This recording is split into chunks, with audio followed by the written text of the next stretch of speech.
On the 15th of August 2002, 2 members of the Short family were found dead.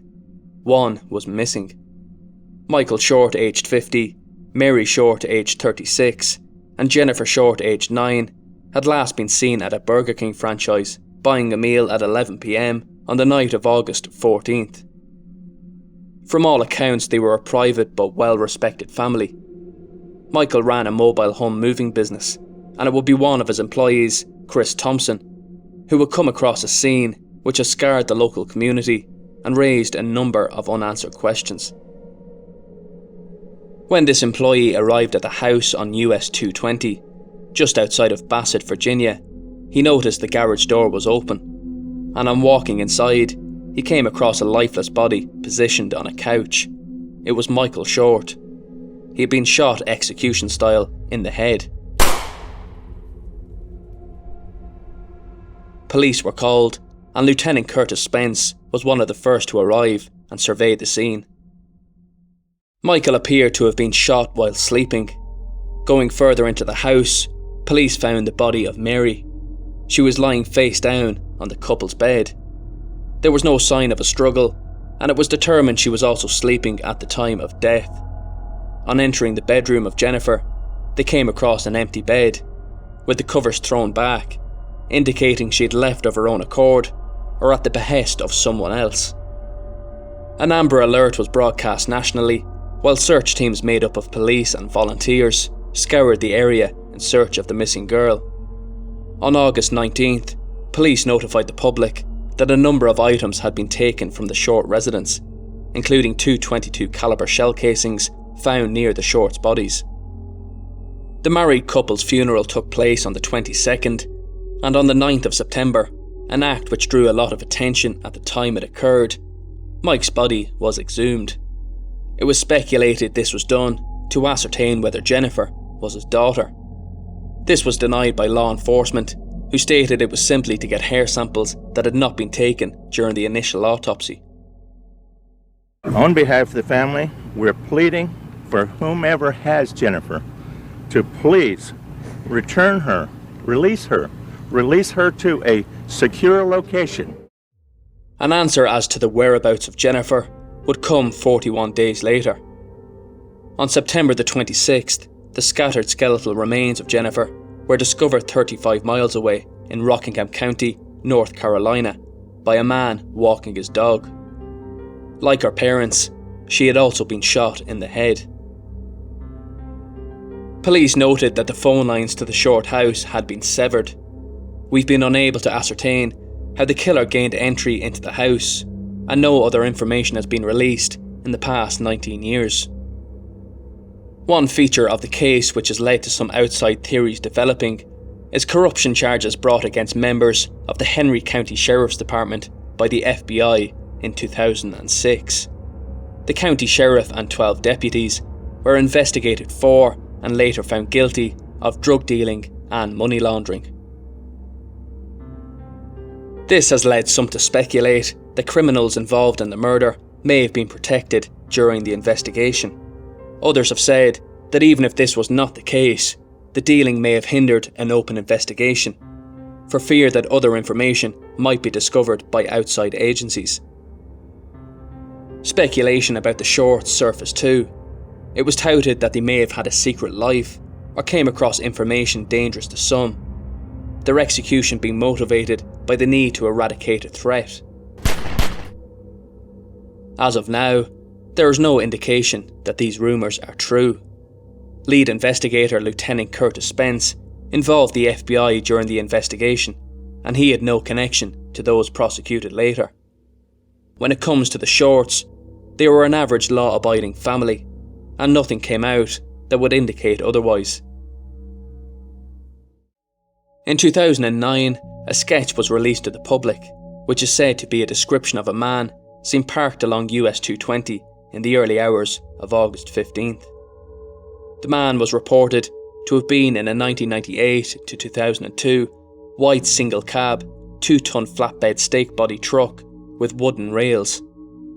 The FBI have described the man as having a weathered complexion and an age consistent with someone in his 40s.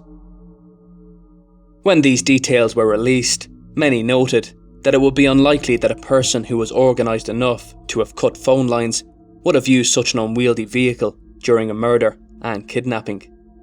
The man has never been identified, nor has the truck.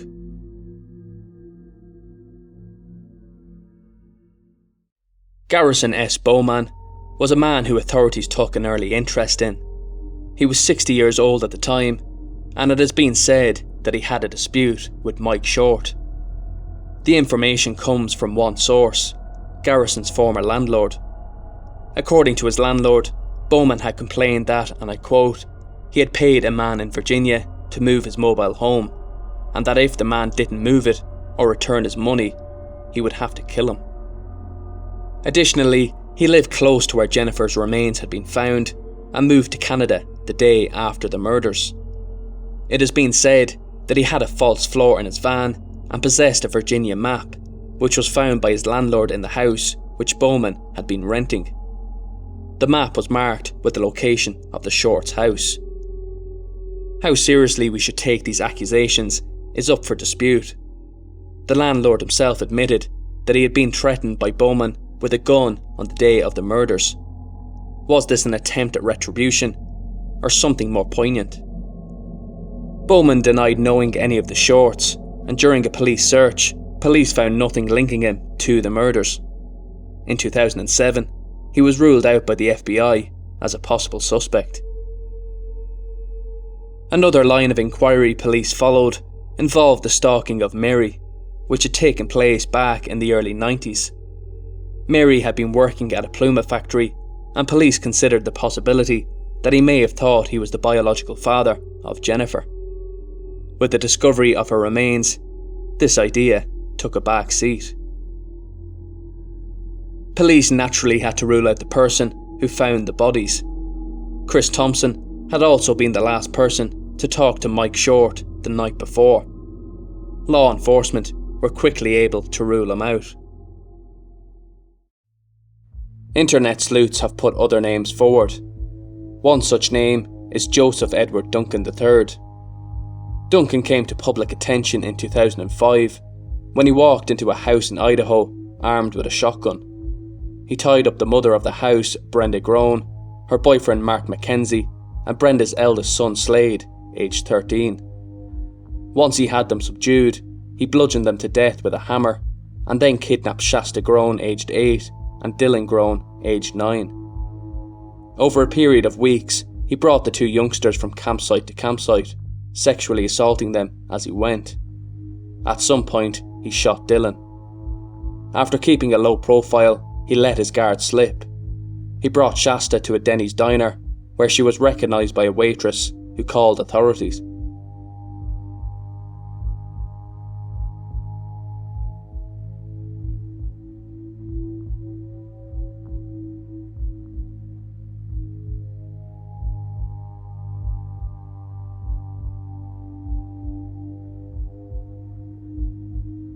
Some have speculated that his MO was similar. He is known to have been a resident in North Dakota and Wisconsin, but some have suggested that if he was willing to travel so far west to Idaho, what was to stop him from travelling to Virginia from one of his home bases? There are many differences in the method of killing, though it is possible that this was because he had to subdue Mark Mackenzie, Brenda Groene and Slade Groene, a task which wasn't required when it came to the Shorts.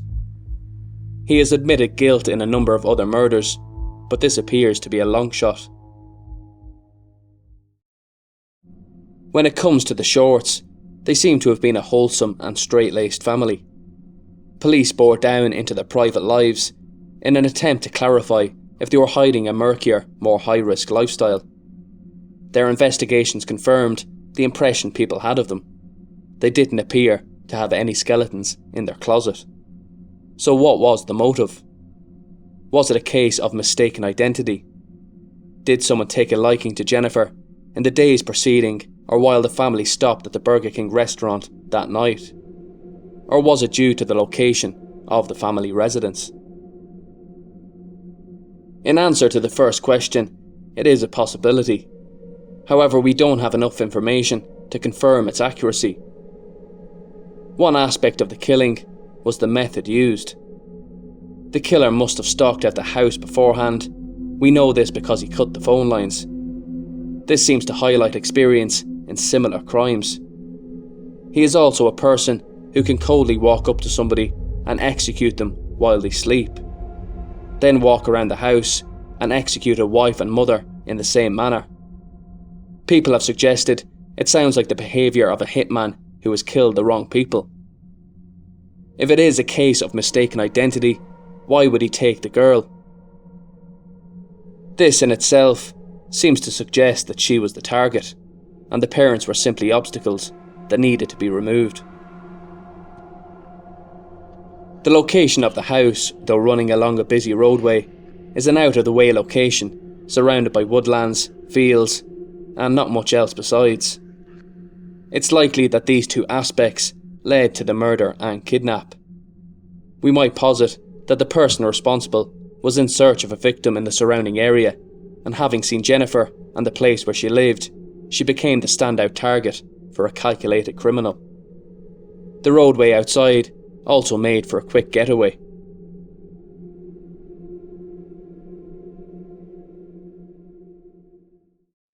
We can speculate on who the killer was and why this crime was committed, but at the end of the day, it comes across as a case that is simply dead in the water. Very little evidence was released to the public, and if we are to believe relations to the family, the case was handled badly from the beginning. There has been accusations that the crime scene was contaminated.